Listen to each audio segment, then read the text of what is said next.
Mahatma Gandhi ayaa maalin maalmaha kamid ah waxa uu timid hooyo ka dacwoonaysa wiilkeeda waxaana ay ku tiri mudane waxaan rabaa in wiilkayga aad ka waaniso cunida sonkorta iyo waxyaabaha macmacaanka ah waayo waxaan ka baqayaa inay ku dul habsadaan xanuunada halista ah ee ay sababaan cunitaanka macmacaanka badan. Mahatma Gandhi ayaa ugu halceliyay bil kadib keen wiilkaaga.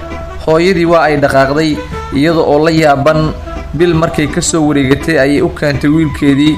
Gandhi ayaa waxa uu ku yiri wiilkaygu jooji cunida badan ee macmacaanka.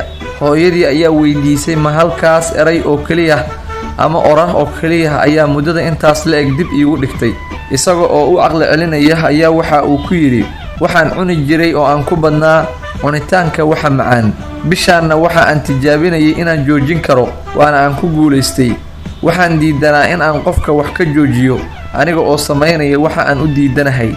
haddaba daawade maxaa kaaga baxay sheekadan dhaxmartay Mahatma Gandhi iyo hooyadan muuqaalka la share gareeyo sidoo kalena asxaabta waxaan idin ku codsanaynaa inaad soo booqataan YouTube-keena walaalka show ma sanidin